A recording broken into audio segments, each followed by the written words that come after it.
Good afternoon, my dear students. I believe that you all are doing healthy and safe at home. Please do take good care of yourselves and protect yourselves by wearing mask, which is a compulsion, right? Now, before we start with a new lesson, I just wanted to do a recap.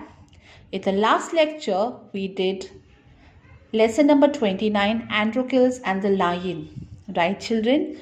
I'm sure that you will never forget the story of the Androcles and the lion, the friendship between the animal and the human being, correct? How devoted they were to each other, though there was so much of pain, so much of torture that was going around, but still at the end, it was a happy ending and both were set free, correct?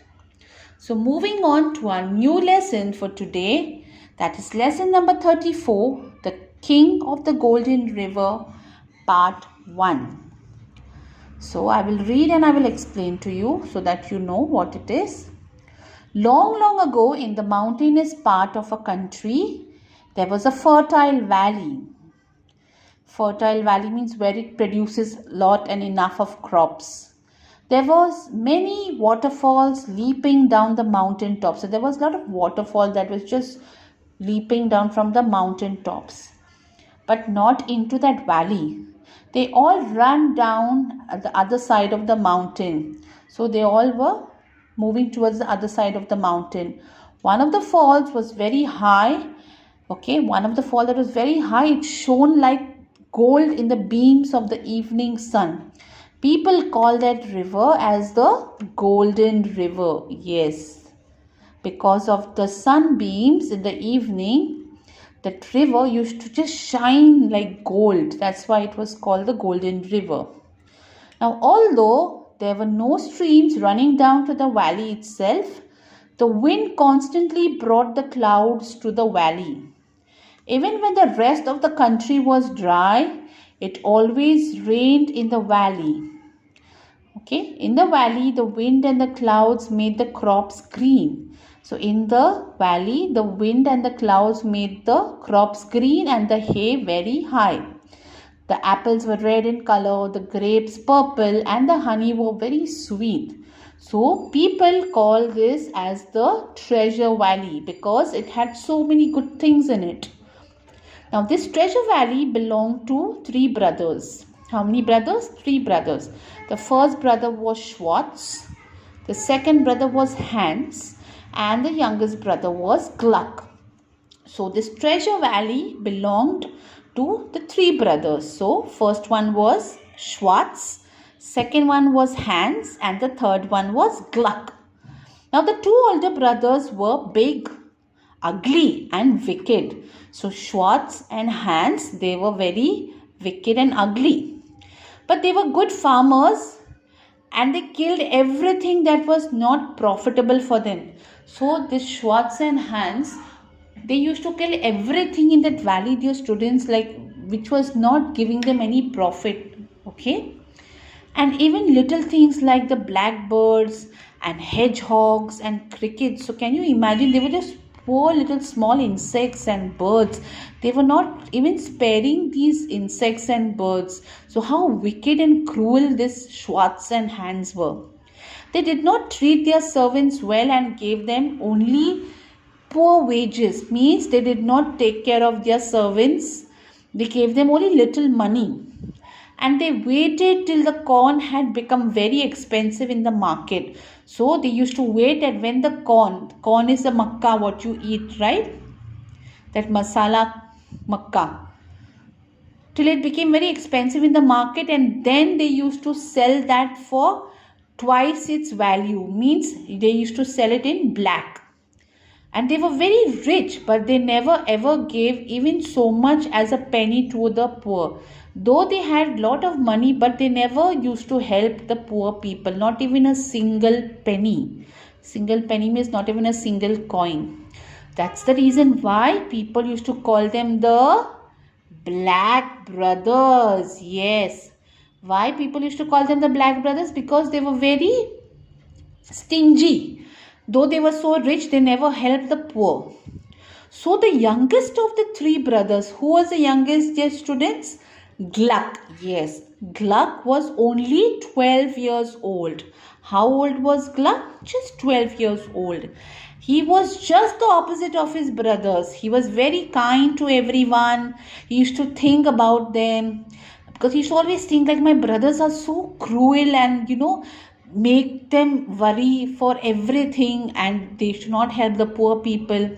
But Gluck, he used to like to do the cooking and do the housework and do all the repairing work for his brothers. He was a very good boy, Gluck.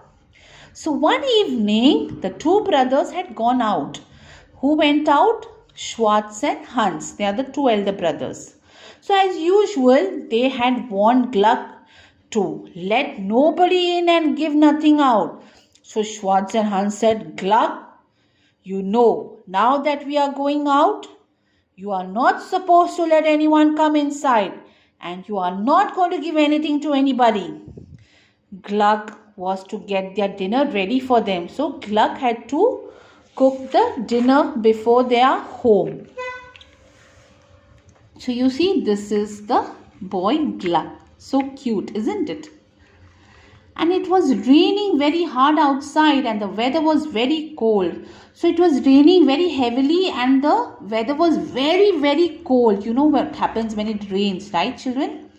Just then there was a double knock on the door. So there was a double knock, like 1, 2. So Gluck went to the window and put his head out to see who it was. Because he heard the double knock, so he went outside to the window to see who came. He saw the most extraordinary looking gentleman standing at the door. So he saw someone very extraordinary. And who was this extraordinary? See, it was this man. He is indeed extraordinary. See his hat, see his hair, see his clothes, his boots, right? The strange visitor was very short. So this person was very short, with a large nose, red cheeks. So you see his nose was so large, and he had red colored cheeks, curly mustache, and merry twinkling eyes. Merry means happy, twinkling eyes. He wore a conical cap. So you can see this cap. Yes, it is in the shape of a cone. So it is called a conical cap. As high as himself, and a cloak 4 times as long. Cloak is this long cloth that you can see around in this picture. Yes, that is called the cloak. So he wore this cloak 4 times his size. Okay. I am wet. Let me in, said the stranger. So the stranger is telling Gluck, let me in. I am wet. I beg pardon, sir, said Gluck. So Gluck said, I'm sorry. I'm very sorry, but I really can't. My brothers would beat me to death if I did any such thing, because Schwartz and Hans had warned Gluck not to let anyone come in, or you have not to give anything to anybody. But this poor stranger is knocking on the door. But Gluck saw how hard it was raining and how cold it was. Why did Gluck feel so? Because he was a very kind boy. So he opened the door and let the stranger in. So he let this stranger come inside. And Gluck thought that he would let the stranger get warm inside for some time, and then he would ask the stranger to leave before his brothers came home. Before Schwartz and Hans are home, he will ask the stranger to leave. The stranger, however, had no plans of leaving. But looking at this stranger, it felt like he had no plans of leaving. He was feeling very relaxed and very warm, so he didn't want to go anywhere. In fact, he told Gluck that he had nothing to eat for 2 days. And he was very hungry. So he told Gluck that, I'm starving for 2 days. I did not eat anything. I'm very hungry. So this melted Gluck's heart. You know how Gluck was so kind boy. He wanted to help others. So he decided to give the stranger a part of his own dinner. So he already cooked his dinner. So he decided to give little of his dinner, like he wanted to share his part of dinner with the stranger. So before the stranger had eaten it, however, the wicked brothers returned. Now the Glug gave the dinner to the stranger, but before the poor stranger could eat the dinner, the wicked brothers came home and they were shocked to see this little gentleman sitting in the house. They were wondering, how dare this stranger sitting in our house? And we warned Gluck not to entertain anyone. At once the brothers began to shout at Gluck. Both the brothers, Schwartz and Hans, started shouting at Gluck. Schwartz threw a rolling pin at Gluck. Rolling pin, when your mummy makes chapati, she used that balan, that is called a rolling pin. Okay, he threw that at Gluck. At that instant, the stranger put in his conical cap and the rolling pin went spinning to a corner of the room. So when this happened, when Schwartz threw the rolling pin, the stranger took his conical cap and that rolling pin just went to the other corner of the room. So he was like a magician. The brothers turned to the visitor and ordered him to get out of the house. So the brothers turned and said, "Just get out of our house." The little man asked them humbly to let him stay as it was so cold and wet outside. So the stranger told them, "Let me stay because it is so cold and so wet outside. Where am I going to go?" But these two evil brothers wouldn't listen. They pushed the old man and threw him out of the house. So to their surprise, they found that they couldn't touch him. Now they were trying to push him, but then they found out and they were surprised that they could not touch him. Instead, they were themselves swept into the corner with the rolling pin. So they were swept, like they were thrown into the other corner when they were trying to push this stranger. Then the old gentleman gathered his cloak and cap and said, now this poor little stranger, he collected his cap and his cloak and he said, "At 12 o'clock tonight, I'll call again." So 12 o'clock at night, I will call again. But since you have treated me so badly, it will be the last visit I pay you. Then he went away like a whirlwind. So the stranger said, at 12 o'clock tonight, again I will come. But then since you have behaved so badly with me, you tried to push me and whatnot you told me, I will just visit you for the last time. And then he just vanished like a magic. That night, a big storm woke the brothers. That same night, a big storm woke the brothers. And it shook the house and blew away the roof. So imagine, once again, the wicked brothers saw the strange visitor. He was sitting on a cloud, bobbing up and down. Bobbing up and down means moving up and down, children. He was sitting on that cloud and he was jumping up and down. "You may go to your brother's room. I have not damaged it." So the stranger says, "You can go to your brother's room. I have not harmed your brother's room." He told Hans and Schwartz, "Remember, this is my last visit. You will find my card on the table." So you will find a card on the table, and with those words he disappeared. So you can see that there's a card over here. In the morning, the brothers saw from the window that the storm had swept away whole trees and crops from Treasure Valley.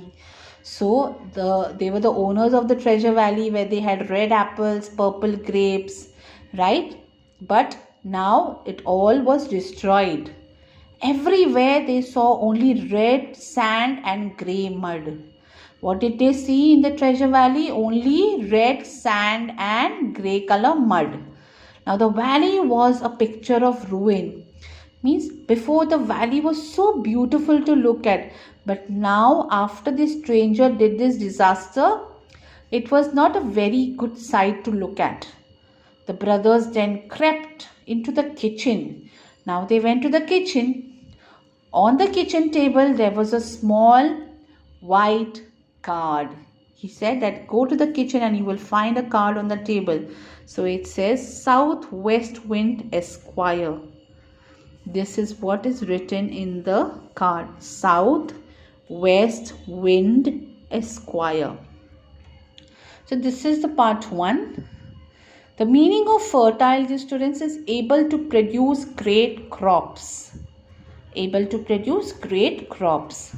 Beams are the rays. Beams are rays. Wages, the money that is paid for the work that a person does.